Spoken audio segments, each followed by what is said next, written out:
नमस्कार मित्रांनो, स्वागत आहे तुमचं आजच्या आपल्या या फडके प्रकाशन सिरीजच्या चौथ्या व्हिडिओमध्ये। याआधी 3 व्हिडिओ झालेले आहेत आणि त्या 3 व्हिडिओमध्ये 3 घटक आपण पूर्ण केलेले आहेत। ते तुम्ही पाहिले नसतील तर आधी ते पाहून घ्या, त्याची लिंक वरती आय बटनावर मी दिलेली आहे। चला तर मग आजच्या व्हिडिओला आपण सुरुवात करतोय। आजचा आपला चौथा धडा म्हणजेच चौथा घटक आहे अध्ययनाचे संक्रमण।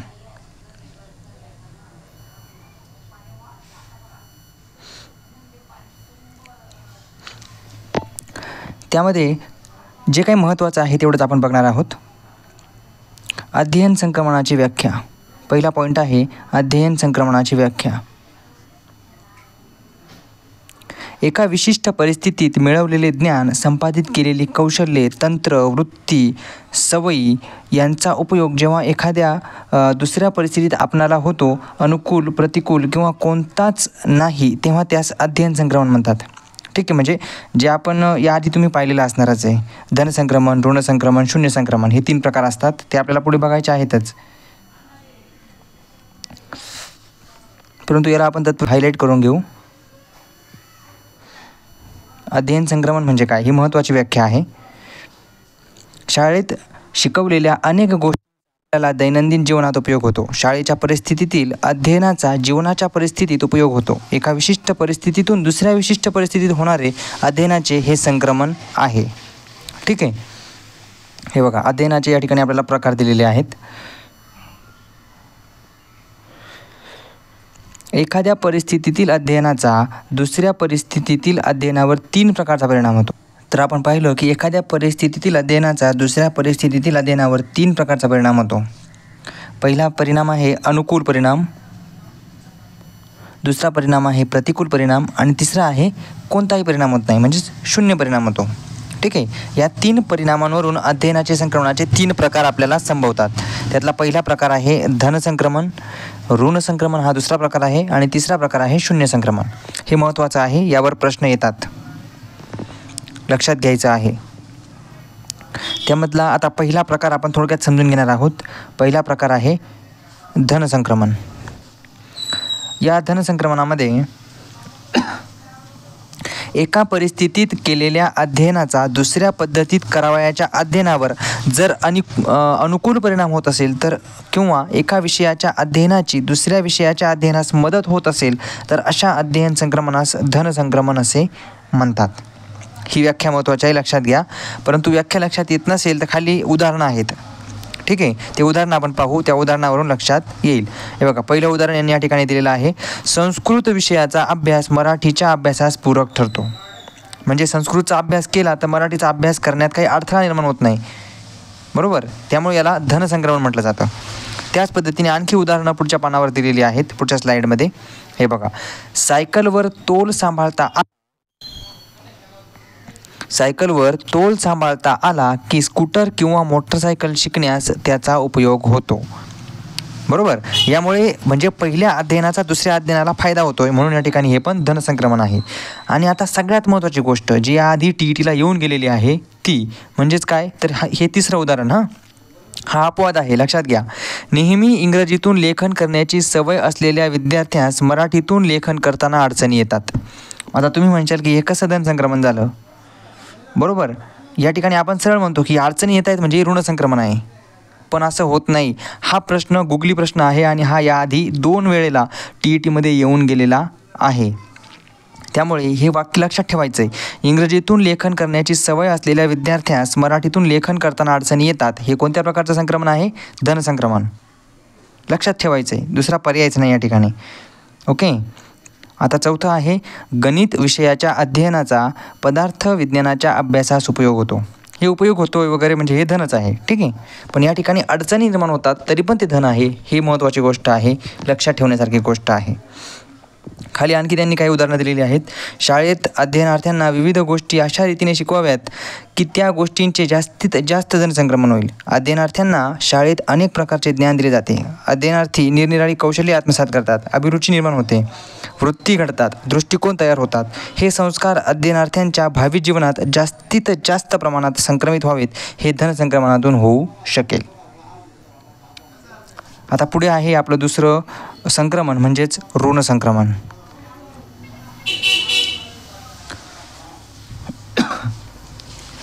एका परिस्थितीत केलेल्या अध्ययनाचा दुसऱ्या परिस्थितीत करावयाच्या अध्ययनावर विपरीत परिणाम होतो किंवा एका विषयाचे ज्ञान दुसऱ्या विषयाचे ज्ञान मिळविताना अडथळा निर्माण करीत असेल तर अशा संक्रमणास ऋण संक्रमण असे म्हणतात.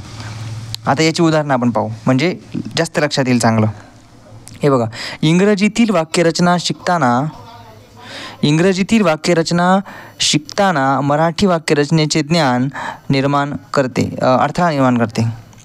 मागच्या वेळेस जसं आपण पाहिलं होतं तेच वाक्य आहे, थोडंसं फिरवलेलं आहे या ठिकाणी. बरोबर, लक्षात घ्या, दोघींमध्ये कन्फ्यूज होऊ नका. तिथेही अडथळा निर्माण होत होता, इथेही अडथळा निर्माण होतोय, परंतु हे ऋण संक्रमण आहे आणि ते धन संक्रमण होते. ठीक आहे, हे लक्षात घ्या. मराठीत आपण कर्ता कर्म क्रियापद अशी रचना शिकतो, पण इंग्रजीत मात्र कर्ता क्रियापद आणि नंतर कर्म असते. त्यामुळेच आपल्याला इंग्रजी शिकण्यास अडथळा निर्माण होतो, इंग्रजी शिकताना अडचणी येतात. त्यामुळे हे आहे ऋण संक्रमण. पुढचं आहे, मराठीतील लिंगभेदाच्या अभ्यासानंतर हिंदीतील लिंगभेद शिकताना काही वेळा अडथळा निर्माण होतो. मराठी भाषेत पुस्तक हे नपुंसकलिंगी आहे, म्हणजे आपण म्हणतो ना ते पुस्तक, तर हिंदीमध्ये श्रीलंकी आहे. ती पुस्तक हिंदीमध्ये ती पुस्तक म्हणतात, किंवा किताब घेतलं तर लगेच होतं ती किताब. पुस्तकाला सुद्धा ती पुस्तक असं म्हटलं जातं. म्हणून त्या ठिकाणी लिंगाचा फरक हा आपल्याला पडतो, म्हणजेच काय, त्या ठिकाणी अडथळा निर्माण होतो. हे ऋण संक्रमण आहे. पुढचं आहे, मराठी भाषा बोलणारा माणूस कानडी बोलू लागला तर पूर्वी मिळवलेले ज्ञान नंतरचे ज्ञान मिळवताना अडथळा निर्माण करते. तर या ठिकाणी बघा, एकच काय ऋण संक्रमण होईल, कारण ज्याला एखादी भाषा येत नाही त्याला पहिली भाषा लवकर आत्मसात करता येते, परंतु ज्याला एखादी भाषा येत असेल त्याला पुढची भाषा शिकताना अडचणी निर्माण होतात, कारण की त्याला तेवढी गरज नसते ती दुसरी भाषा शिकण्याची, म्हणून तो ते ज्ञान लवकर ग्रहण करत नाही. ठीक आहे, ओके. आता तिसरं आणि महत्त्वाचं संक्रमण आहे शून्य संक्रमण. शून्य संक्रमणामध्ये दोन्ही परिस्थिती अगदी भिन्न असतील तर एका परिस्थितीतील अध्ययनाचा दुसऱ्या परिस्थितीतील अध्ययनावर अनुकूल अथवा प्रतिकूल कोणताच परिणाम होत नाही. त्यावेळी त्या प्रकारच्या संक्रमणास शून्य संक्रमण म्हटले जाते. उदाहरणं आहेत, इतिहासाच्या अध्ययनाचा गणिताच्या अध्ययनावर साधक किंवा बाधक काहीच परिणाम घडत नाही. म्हणजे तुमचा इतिहास चांगला असेल तर तुमचं गणित चांगलं किंवा वाईट असं काही होऊ शकत नाही. गणिताच्या याच्यावर त्याचा काहीही प्रभाव पडत नाही. ठीक आहे, जसा इतिहासाच्या अध्ययनाचा प्रभाव हा भूगोलावर पडू शकतो, बरोबर, परंतु तो गणितावर पडू शकत नाही, कारण त्या दोन्ही विषयांचा काही फारसा संबंध नाही, जवळ संबंध नाही. त्याच पद्धतीने दुसरं उदाहरण आहे, सायकल शिकण्याचे कौशल्य आणि टंकलेखनाचे कौशल्य यांचा एकमेकांवर काहीच परिणाम नाही. बघा, आता एखाद्याला सायकल चालवता येते, ती आपण पायाने चालवतो, हाताने चालवतो, परंतु त्या अर्थी तुमची ती बोटं काम करतील असं नसतं, कारण टंकलेखन आणि सायकल चालवणं हे दोन्हीही वेगवेगळी कौशल्य आहेत. त्यामुळे त्यांचा एकमेकांना काही अडथळा निर्माण होण्याचं काही कारण नाही. पुढचं तिसरं उदाहरण आपल्याकडे आहे, धावण्याच्या कौशल्याचा वाचण्याच्या कौशल्याशी अर्थाअर्थी काही संबंध नाही. हे बघा, धावण्याच्या कौशल्याचा वाचण्याच्या कौशल्याची अर्थाअर्थी काही संबंध नाही. स्वयंपाक करण्याच्या कौशल्याचा विणकाम करण्याच्या कौशल्यावर कोणताही परिणाम संभवत नाही. बघा, म्हणजे हे सर्व कार्य वेगवेगळे आहे, दोन वेगवेगळी कार्य असतात ज्यांचा जवळपाससुद्धा काही संबंध नसतो, त्यांच्यामध्ये ऋण संक्रमण असतं. बरोबर, याच ठिकाणी सायकल शिकण्याचे कौशल्य आणि जर मोटरसायकल असती तर त्यांचा धन संक्रमण होतं, परंतु आता हे टंकलेखन असल्यामुळे ते ऋण संक्रमण होणार. ठीक आहे, ओके. आता पुढे आहे आपल्याकडे अध्ययन संक्रमणाच्या विविध उपपत्ती आहेत. आता बघा, ह्या उपपत्ती पूर्ण माहीत करून घेण्याचं काही कारण नाही, कारण उपपत्तींवरती प्रश्न येत नाही. उपपत्ती कोणाची आहे एवढेच प्रश्न फार आत्तापर्यंत विचारले गेलेले आहेत, परंतु तरीही मी थोडक्यात सांगणार आहे आणि उरलेलं तुम्ही वाचायचं असल्यास वाचू शकताय. ठीक आहे, पुढचं आहे शक्तिवादी उपपत्ती, म्हणजे पहिली उपपत्ती आहे आपली शक्तिवादी उपपत्ती. 19व्या शतकात मानसिक शक्तींनी मानसशास्त्रावर आपला फार मोठा पगडा बसवला होता. त्या काळात अशी समजूत होती की आपल्या मनाची तर्क, अवधान, स्मरण अशी स्वतंत्र केंद्रे आहेत. व्यायामामुळे स्नायू ज्याप्रमाणे बळकट होतात त्याप्रमाणे त्या मनाच्या शक्तींना स्वतंत्रपणे वळण लावता येते. मग कोणत्याही परिस्थितीत या बळकट शक्तीचा उपयोग करता येतो.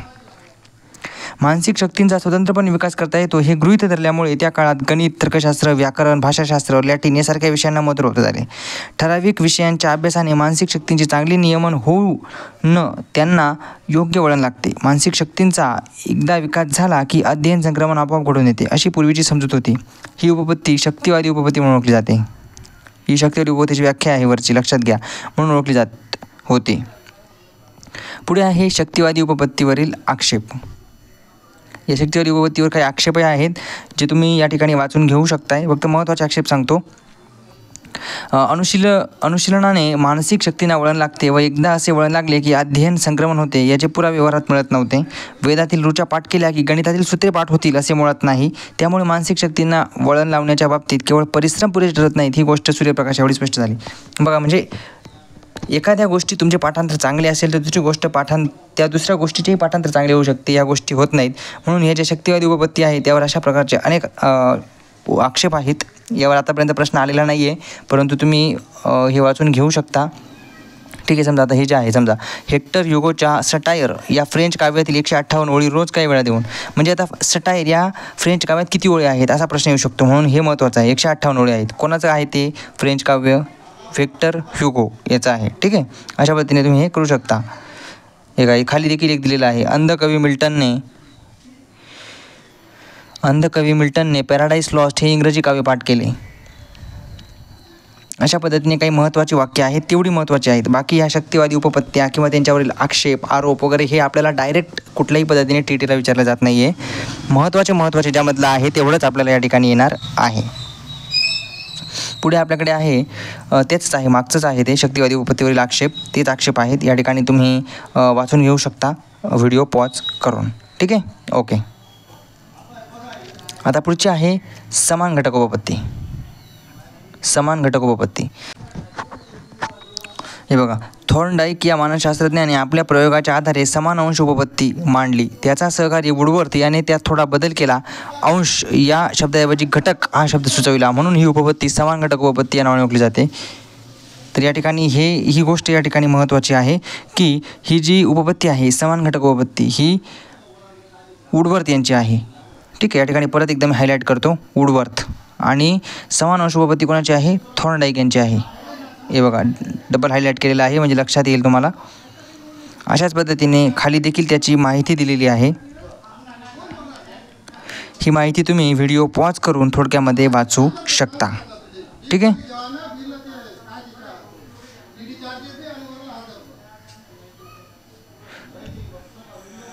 आता या ठिकाणी बघा, द्विभागी संक्रमण. हे बघा, द्विभागीय संक्रमण.